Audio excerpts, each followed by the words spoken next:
temple gates, we enter India, that spicy land that is somewhere east of Suez.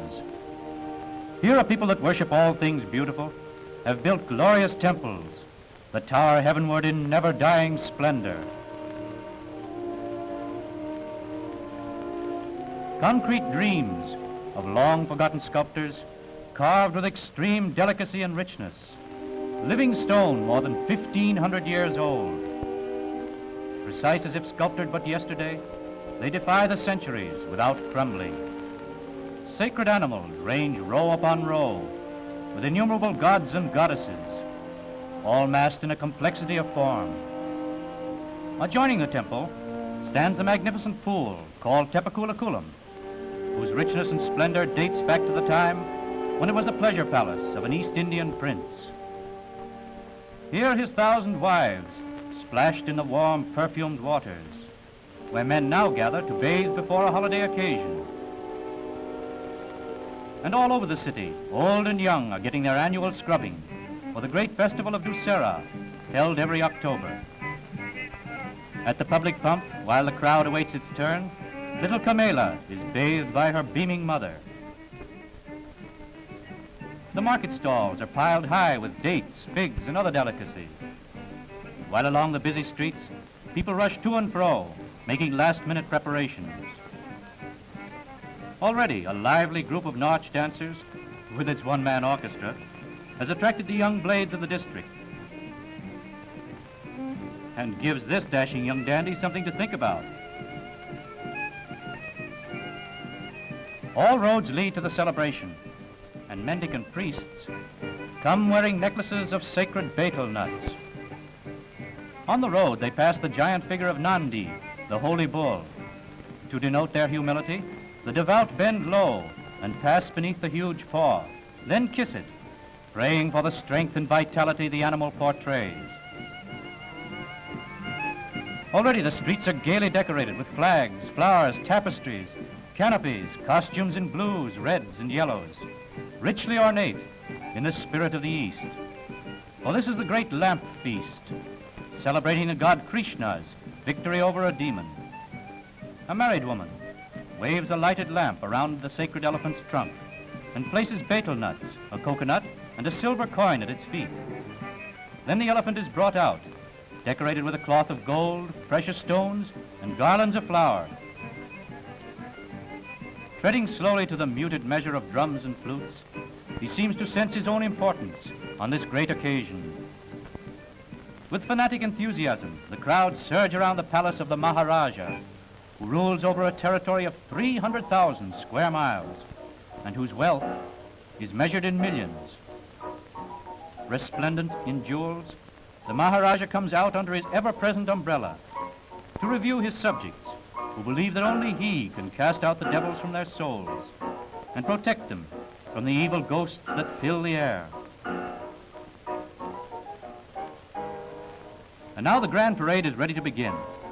The elephants are lined up in company formation, all arrayed in holiday trappings, while the crowd rushes in to line the path of the procession. How India loves pageantry, color, the flash of jewels, waving flags and stirring music. They delight in the sheer frenzy of display. The muffled rhapsody of thin, high flutes and rhythmic drums stir their whole beings to worship, for they live in a world of religion. Idols and outward pageantry are but their symbols of religious ideas, outward forms of inner thoughts.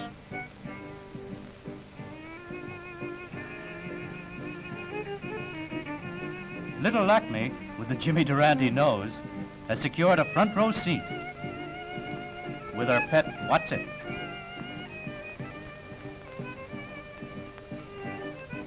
And now, because of the special occasion of a visit by the Viceroy, another parade is added.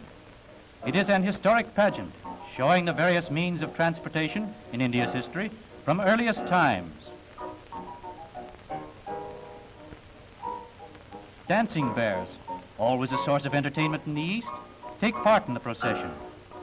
But baby doesn't like bears.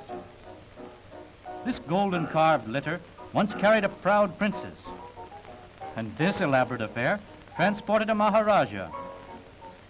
Pack camels loaded with spices, sandalwood, and ivory. More camels dragging a covered wagon, not unlike those of our own prairies. Also the stagecoach.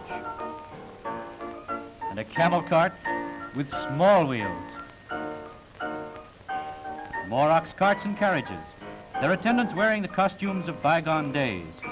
One with a devil's mask, a caravan of the ancient vehicles of generations of dead men.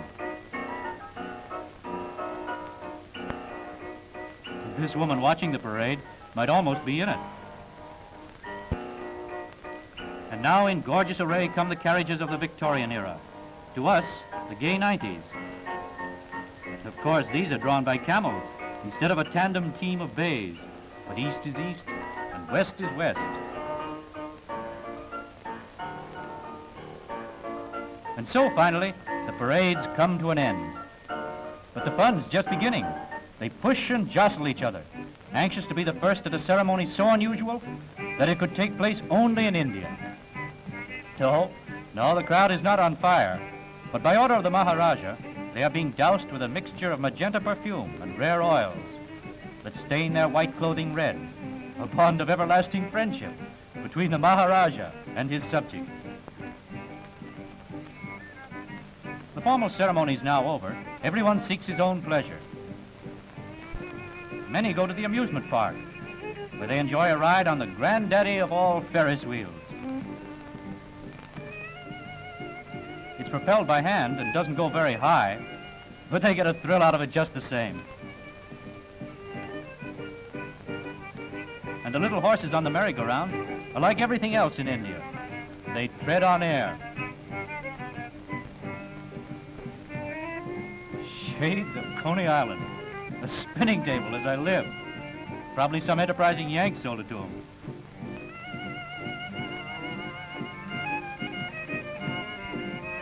Boy, are we having fun. Here's the town champ. He must have blue on his Gandhi pants. Uh-oh, there he goes.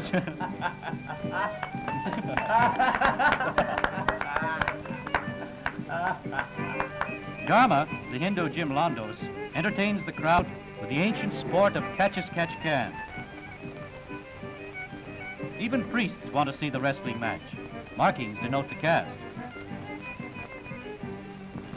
But not all priests are at the games. Some gather before the shrine of the giant horse, where in Sanskrit it is written, "All beauty is of God, therefore all beauty is holy."